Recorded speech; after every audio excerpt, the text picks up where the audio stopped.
gente, meu nome é Mariana, sou R2 de Ginecologia e Obstetrícia.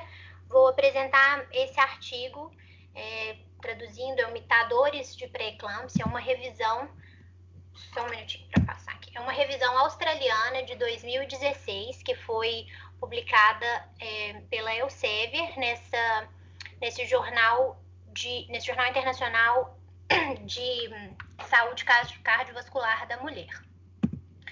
O objetivo do artigo era descrever distúrbios que poderiam simular a pré-eclâmpsia, síndrome HELP e eclâmpsia, com foco nas manifestações clínicas, exames laboratoriais e de imagem que podem diferenciar a pré-eclâmpsia de outros diagnósticos. E o artigo ressaltava também por que é importante essa diferenciação em termos de conduta. Na apresentação aqui, eu não vou me delongar nos diagnósticos e nos tratamentos dessas outras entidades, nós vamos falar mais nas manifestações clínicas e como diferenciá-las mesmo da pré-eclâmpsia. Só um panorama breve aqui da pré-eclâmpsia e alguns conceitos. A gente sabe que a pré-eclâmpsia é a complicação ela complica mais ou menos 4,6% das gestações hoje em dia e ela está associada a mortes maternas diretas em 10 a 15% dos casos de mortes maternas. Por ser uma doença multissistêmica, que afeta diversos órgãos, ela pode ter sintomas similares a várias outras condições. E o diagnóstico correto da pré-eclâmpsia é muito importante não só para a conduta adequada, mas também para estimar o risco de recorrência, orientar, a mãe sobre isso, e para o prognóstico. A gente sabe que mulheres que tiveram pré-eclâmpsia na gestação, elas têm um risco muito elevado de ter hipertensão depois do puerpério, de doenças cardiovasculares, AVE, trombose, diabetes, mesmo nos casos de gestantes que não tiveram diabetes gestacional. E alguns estudos mostram um aumento de 2 vezes o risco de mortalidade por causas cardiovasculares.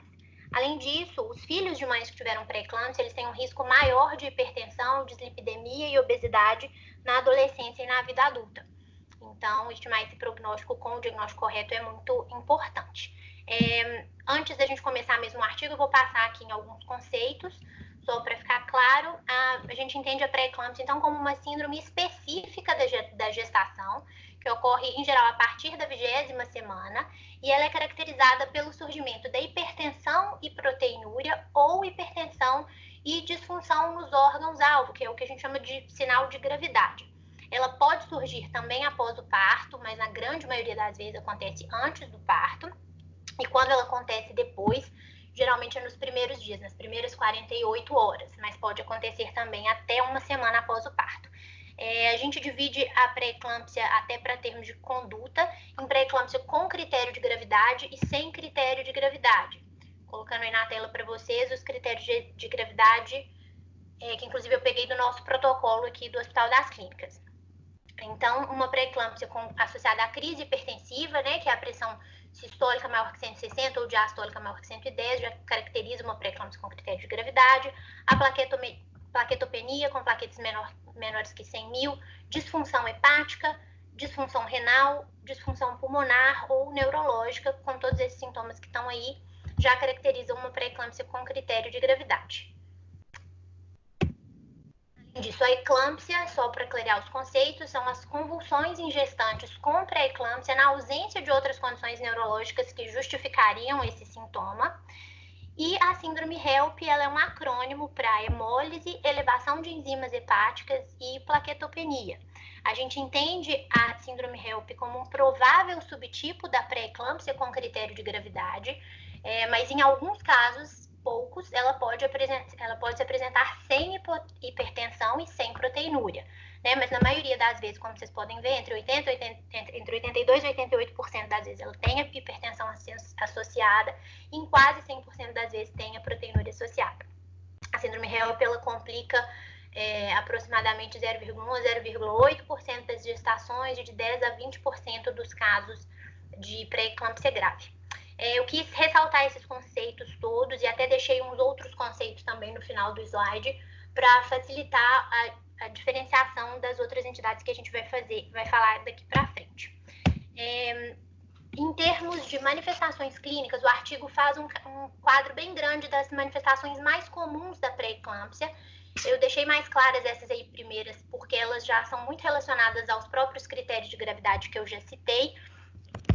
Deixei em destaque só as manifestações fetais e placentárias, que não entram como critério de gravidade da pré-eclâmpsia, mas são manifestações que muitas vezes não acontecem nos outros diagnósticos diferenciais que a gente vai falar. Então, por exemplo, muitas vezes em caso de pré-eclâmpsia, a gente tem oligodrâmino, fetos com restrição de crescimento, prejuízos na circulação materno-fetal que causam alterações no Doppler, né? E muitas vezes a gente vê diástase zero, reversa, enfim, diversas alterações que a gente já conhece e outras alterações placentárias, um infarto placentário, descolamento de placenta, que são repercussões mais características da pré-eclâmpsia, da HELP, do que das outras doenças que nós vamos falar daqui para frente.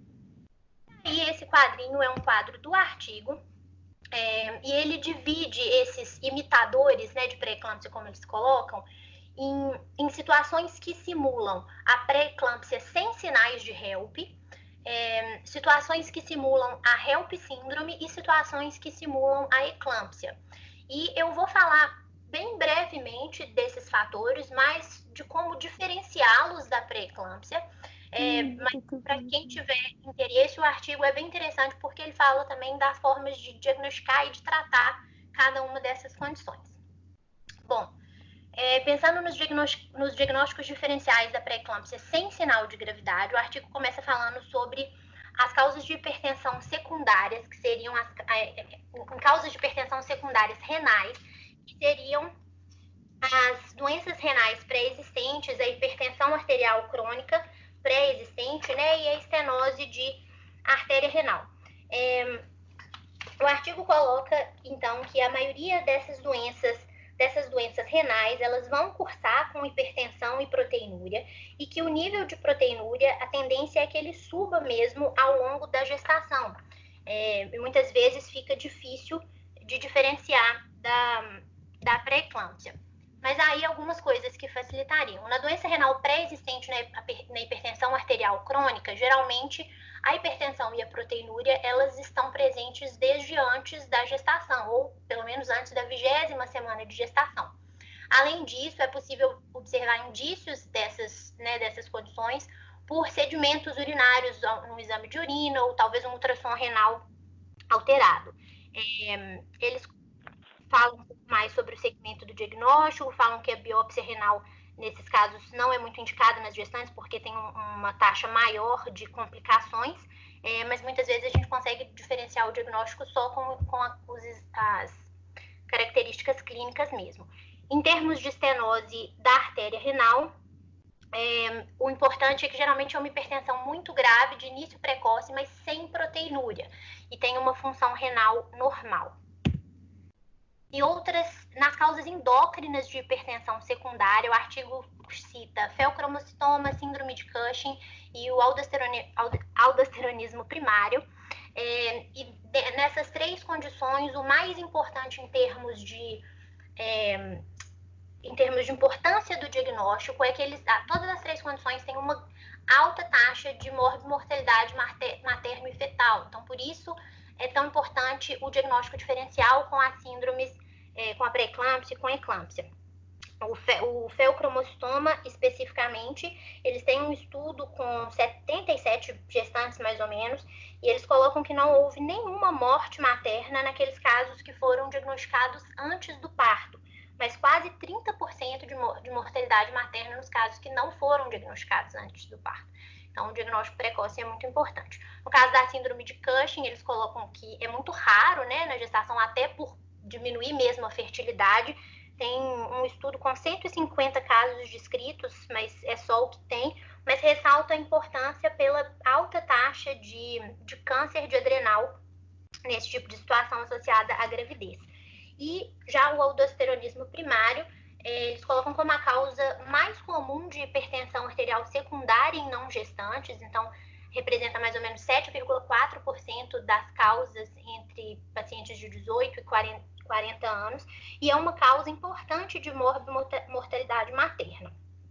E aí, para diferenciar os três, o feocromocitoma didaticamente falando, parece mais fácil pelo quadro ser mais florido, mas na prática a paciente pode não ter todos os sintomas, então é importante sempre pensar nisso para guiar para os testes, mas geralmente a paciente tem sintomas com paroxismo, sudorese, palpitação, cefaleia, precordialgia, mas cursa também com perda de peso e a labilidade pressórica, que é característica.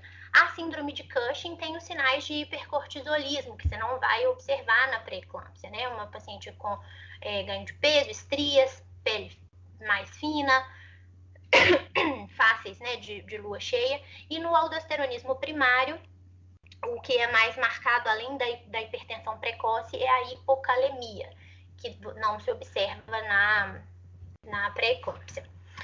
Outras causas que eles citam aqui em diagnósticos diferenciais de pré-eclâmpsia sem sinais de HELP é a apneia obstrutiva do sono, a síndrome do espelho e algumas outras causas como o uso de anti-inflamatórios não esteroides e hipotiroidismo grave. E aqui, nesse ponto, eu até fiquei lembrando que a Clarice estava falando, contando o caso clínico dessa paciente, e eu fiquei lembrando que eu acompanhei essa paciente um tempo internada e ela teve um grande problema na enfermaria por conta de ronco. E fiquei pensando que era um outro diagnóstico possível aí que nós não abordamos na época, a apneia obstrutiva do sono. Ela entra como um diagnóstico importante, não só como diagnóstico diferencial, mas como fator de risco para a hipertensão resistente.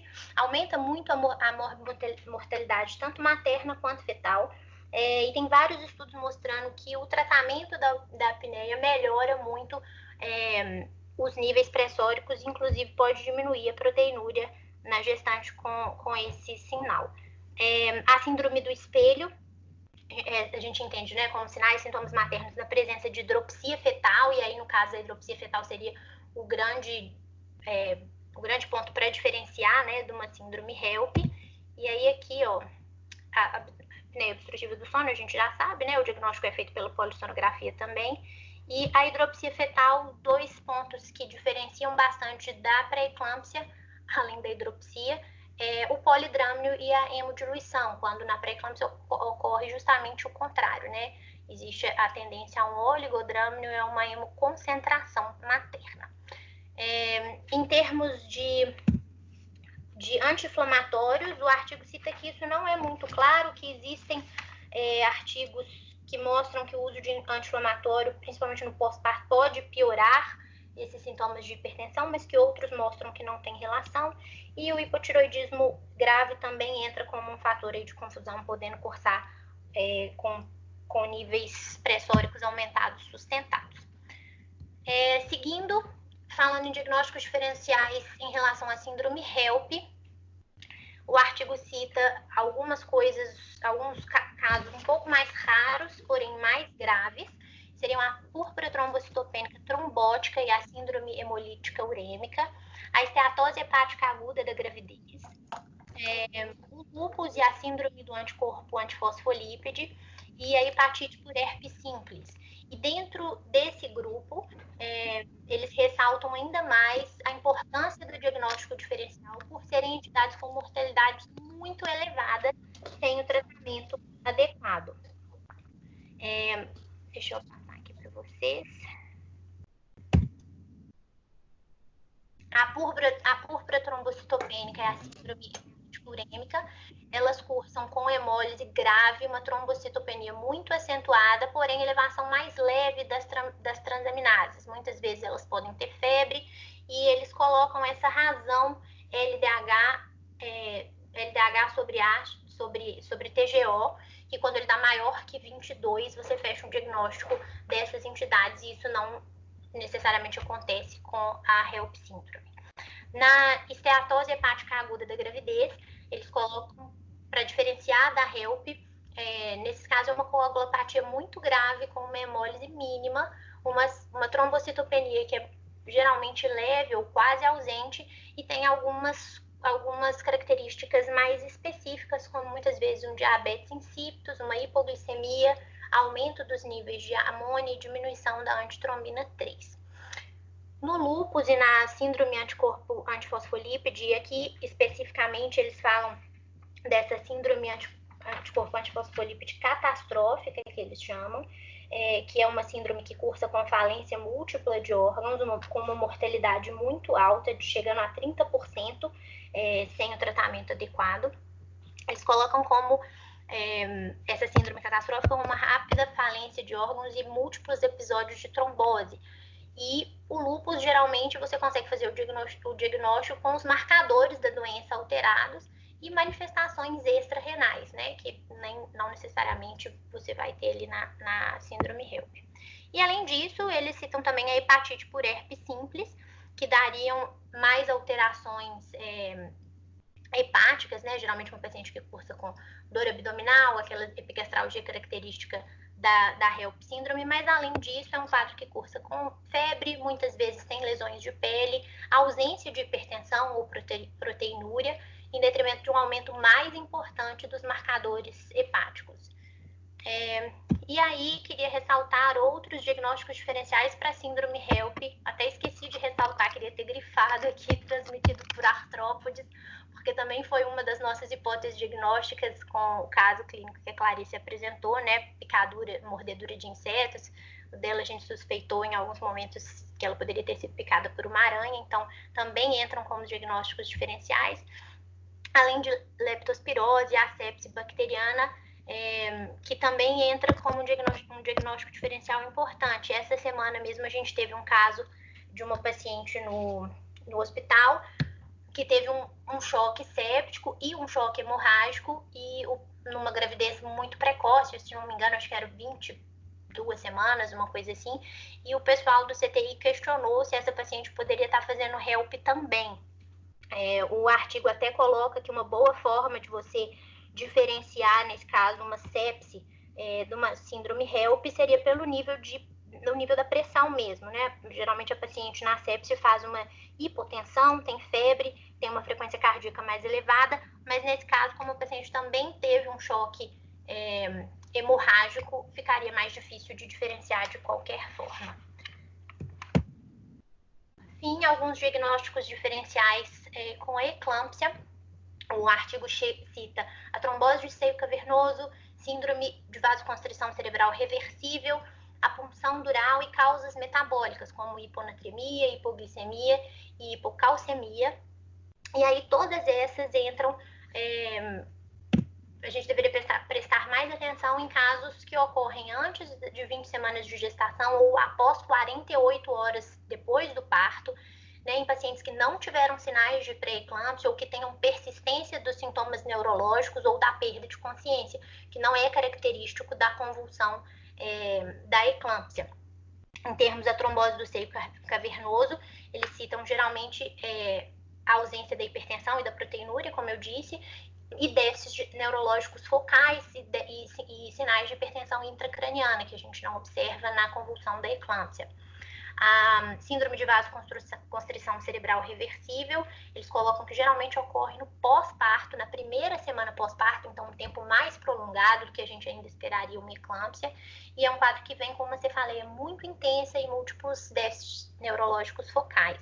E a punção dural, o artigo fala, né, eu cito alguns casos de pacientes que tiveram convulsões depois de terem cefaleia pós-RAC, mas aí são quadros muito específicos de pacientes que não tinham hipertensão, não tinham proteinúria, desenvolvem cefaleia pós-RAC e alguns dias depois episódios de convulsão pontuais.